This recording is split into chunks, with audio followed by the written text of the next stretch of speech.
Selamat malam Tribuners, jumpa lagi bersama dengan saya Mutiara dalam tayangan berita terkini Lampung di Tribun Lampung. Kami akan menyajikan informasi menarik dan terkini untuk Anda dari berbagai daerah di Provinsi Lampung. Dan inilah berita terkini selengkapnya.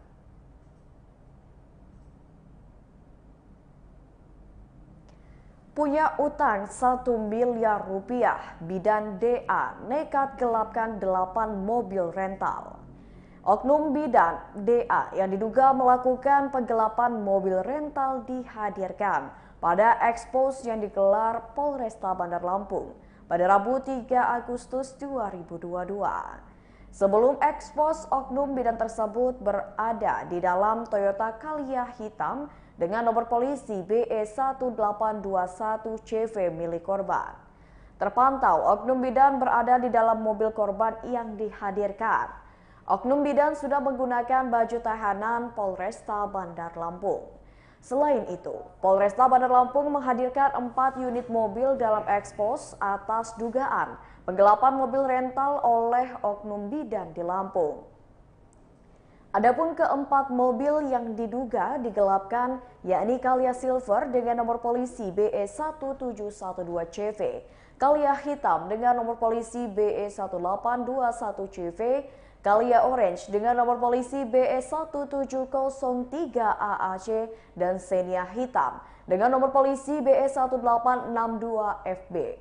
Kapolresta Bandar Lampung Kombes Pol Ino Haryanto memimpin langsung ekspose tadi. Menurut Kombes Pol Ino Haryanto, kejadian bermula dari oknum bidan yang merental mobil kepada pemilik mobil atau rental mobil dengan masa pinjaman mobil mulai 10 hingga 15 hari. Setelah dilakukan perentalan, kemudian modusnya, kendaraan digadaikan oleh sang oknum bidan.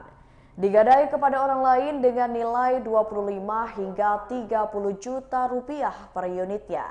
Sampai saat ini, mobil yang digelapkan oleh oknum bidan total ada 8 unit mobil.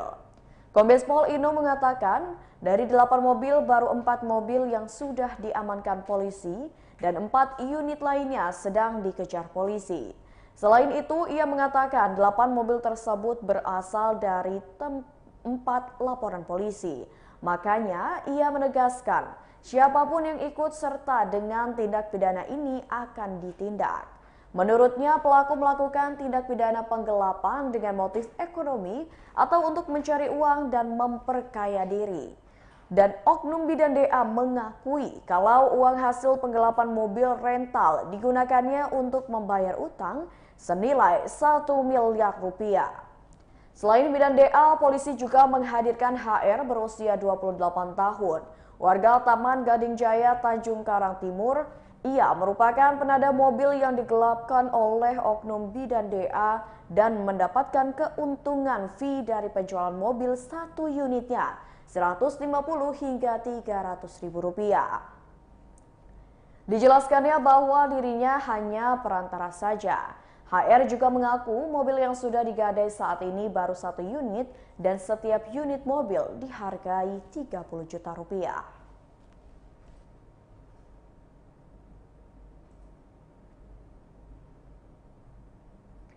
Berita selanjutnya, beberapa tempat di Bandar Lampung terendam banjir usai diguyur hujan selama 1 jam. Banjir melanda beberapa tempat di Kota Bandar Lampung pada Rabu 3 Agustus 2022. Banjir yang terjadi akibat hujan deras yang mengguyur selama kurang lebih 1 jam lamanya. Salah satu lokasi yang terendam banjir adalah di Gang Persada di Jalan Pangeran Antasari, Kalibalau Kencana, Bandar Lampung. Dian, salah seorang warga saat ditemui Tribun Lampung di lokasi kejadian mengatakan, banjir kali ini mencapai setinggi pinggang orang dewasa. Menurutnya setiap hujan turun di wilayah tersebut selalu kebanjiran. Makanya ia berharap kepada pemerintah Kota Bandar Lampung untuk bisa memberikan solusinya atas bencana banjir yang kerap terjadi. Adapun lokasi lainnya yang terkena banjir adalah di Jalan RA Kartini, Tanjung Karang Pusat, Bandar Lampung. Menurut Udin, Menurut Udin, juru parkir di lokasi banjir terjadi sekitar pukul 14:30 waktu Indonesia Barat dan sempat menggenang hingga mencapai setinggi lutut dewasa. Akibatnya sempat terjadi kemacetan di jalan tersebut. Namun banjir tidak berlangsung lama karena saat Tribun Lampung datang ke lokasi sekitar pada pukul 16 waktu Indonesia Barat, banjir sudah surut. Banjir juga melanda di Jalan Tengku Umar, tepatnya di depan Rumah Sakit Umum Abdul Muluk, sebagian wilayah Campang Raya, Panjang Kalibalok, dan beberapa lokasi lainnya.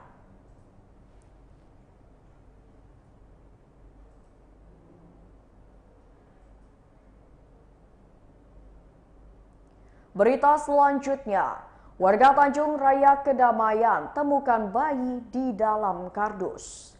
Warga Tanjung Raya Kedamaian Bandar Lampung digegerkan dengan penemuan bayi berjenis kelamin perempuan yang tergeletak di depan kursi rumah milik Idris Son Ridwan berusia 56 tahun pada Selasa 2 Agustus 2022. Istri dari Idris, Martina, saat ditemui Tribun Lampung mengatakan kejadian penemuan bayi tersebut terjadi pada pukul 4:45 waktu Indonesia Barat.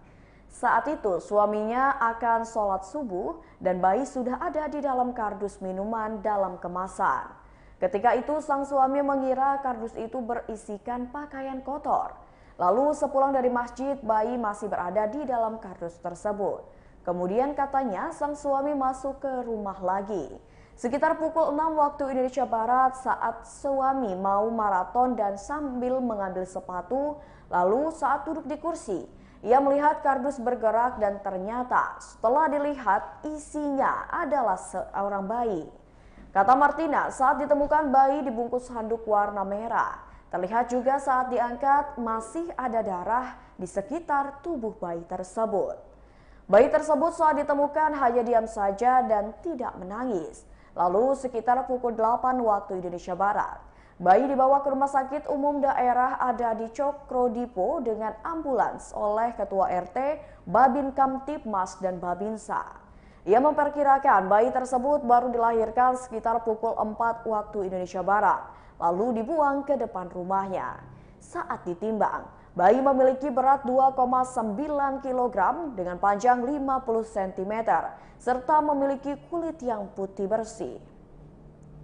Kapolsek Tanjung Karang Timur Kompol Doni Arianto membenarkan adanya penemuan bayi di depan rumah warga Tanjung Raya. Ia mengatakan bayi perempuan tersebut pasca ditemukan selanjutnya dibawa ke RSUD ada di Cokrodipo untuk dilakukan tindakan medis dan observasi. Sebelum dibawa ke RSUD, bayi sempat dibawa ke rumah bidan Esti untuk dibersihkan dan dimandikan.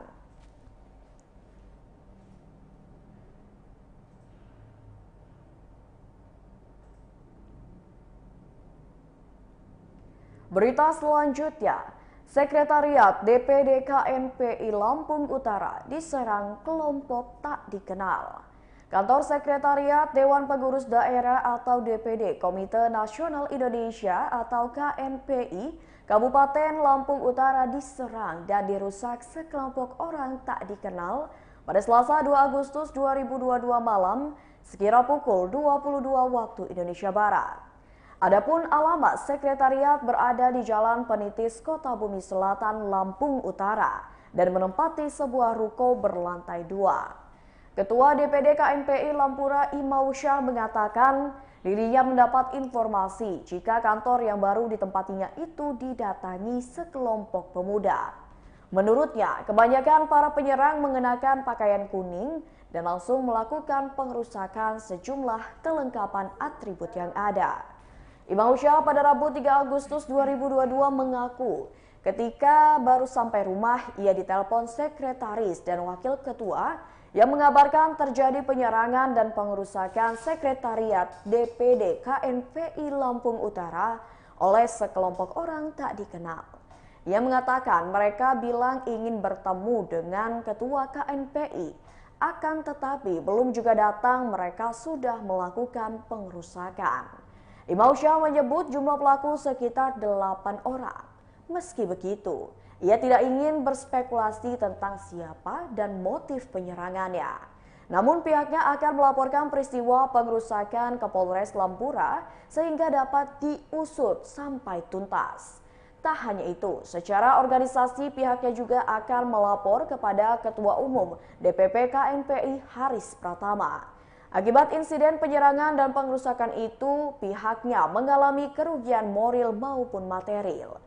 Selain itu, muncul kekhawatiran akan keselamatan seluruh pengurus KNPI Lampung Utara. Menurut pantauan Tribun Lampung, pecahan kaca masih berserakan di lantai 2. Anggota kepolisian dari sektor Kertabumi juga sudah melakukan pengumpulan informasi.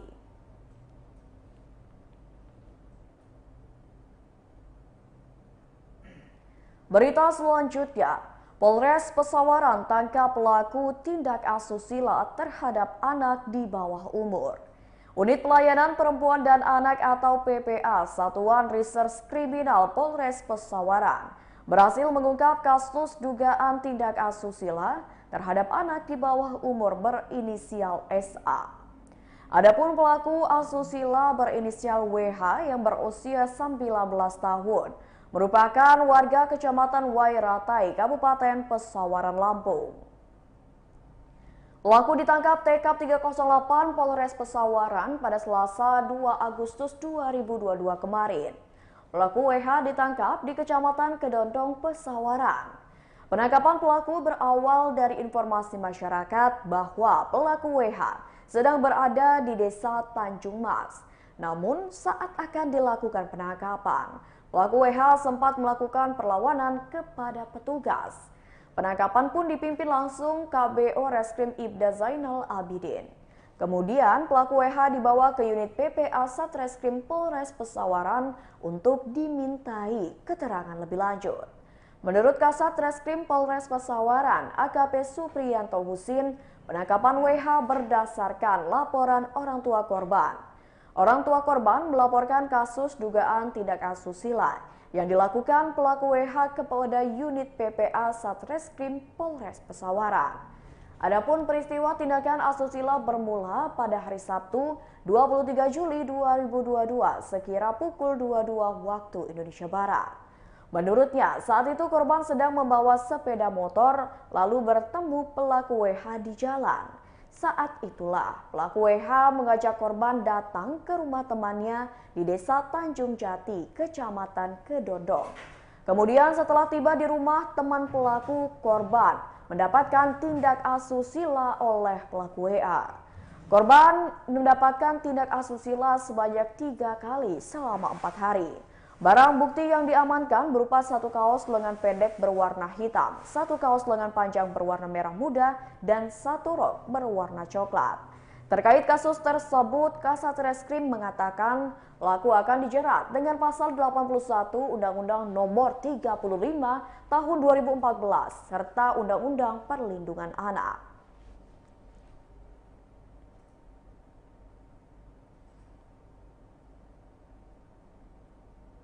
Berita selanjutnya, langgar rambu lalu lintas truk muatan kecap terperosok di lampu merah. Truk box berwarna putih dengan nomor polisi B9322CD berisikan 16 ton kecap dan bumbu penyedap milik PT Unilever Indonesia terperosok setelah melanggar rambu lalu lintas di perempatan lampu merah Jalan Urip Sumoharjo pada Selasa 2 Agustus 2022 kemarin. Alim, warga Cengkareng yang merupakan pengendara mobil box saat ditemui Tribun Lampung mengatakan saat kejadian dirinya hendak mengantar barang dari Cibitung ke gudang di Jalan Arif Rahman Hakim atau di depan rumah makan kayu.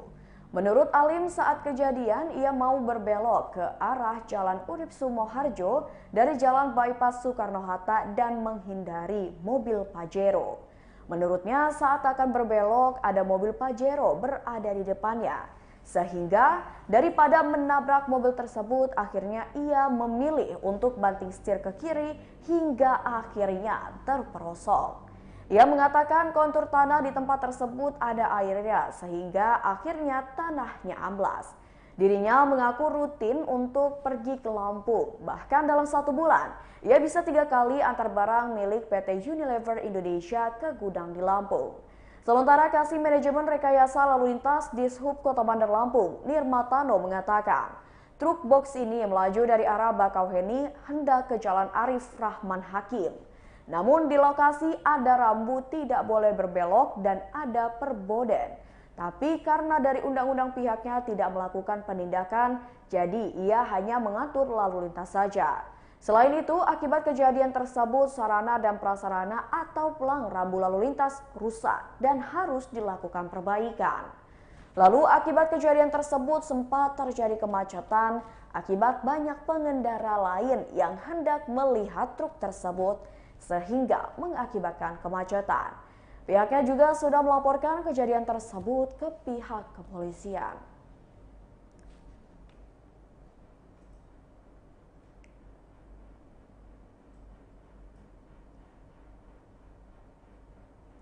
Baiklah Tribuners, itulah berita terkini Lampung bersama dengan saya Mutiara. Jangan lupa untuk terus saksikan YouTube Tribun Lampung News Video, Facebook Tribun Lampung, Instagram @tribunlampung, dan TikTok @tribunlampung untuk informasi terupdate lainnya. Dan khusus untuk Tribuners yang berdomisili di Lampung, jangan lupa untuk menghadiri Festival UMKM dan juga Tribun Lampung Award 2022 di Lapangan Saburai pada tanggal 10 hingga 14 Agustus 2022 mendatang. Selamat malam dan sampai jumpa.